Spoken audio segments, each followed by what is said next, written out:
Ayan, malapit na maluto yung sinangag natin.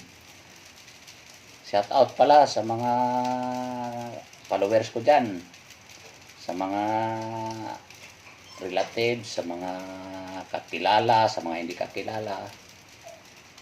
Ganito talaga ang trabaho sa mga ordinaryong manggagawa. Gising ng maga, asikaso, luto, baon.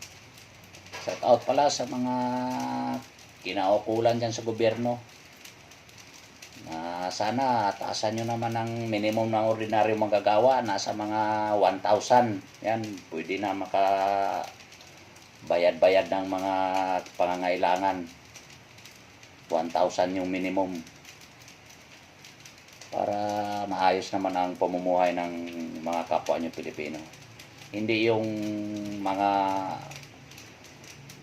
ibang kinaukulan dyan sa gobyerno, namuhay na marangya. Marami tayong naririnig na mga balita, mga chismis dyan sa social media, na yung iba sa kanila, hindi naman lalahat, nangungulimbat ng kaba ng bayan.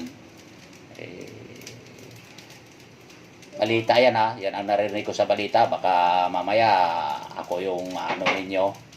Yan ang napapanood natin sa balita, sa social media. Sinasabi ko lang sa inyo din dito para makarating naman sa inyo. Na sana, taasan nyo naman yung sahod ng ordinaryong magagawa para maayos naman yung pamumuhay. Makabili naman sila ng sapat na mga kinakain. Hindi lang to para sa akin, para sa lahat ng mga ordinaryong manggagawa. Okay? Okay, ihatid ko na yung si Rene Jr., si Kabulugoy Rene Jr. Ihatid ko muna sa school para hindi siya mamasahe. Diretso na rin ako pasok.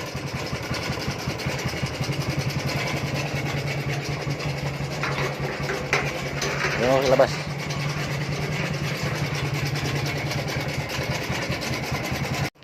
Okay, pasok na kami sa school.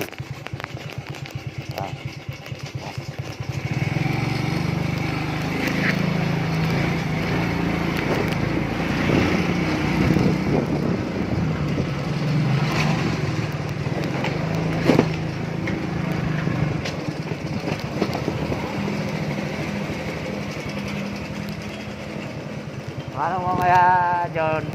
Ha? Lakad ka na lang. Oo. Pauwi? O sakay ka pa rin? Sakay. Okay, mga kabulugoy, ganito yung buhay ng ordinaryong magagawa. Kapit sa pamatahe, daan ko muna dito yung Kabulugoy Junior ko bago pumasok sa trabaho.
sa Quinto Madrigal.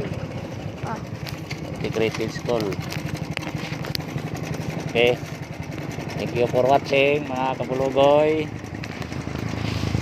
John. Ano? Pasok na ako.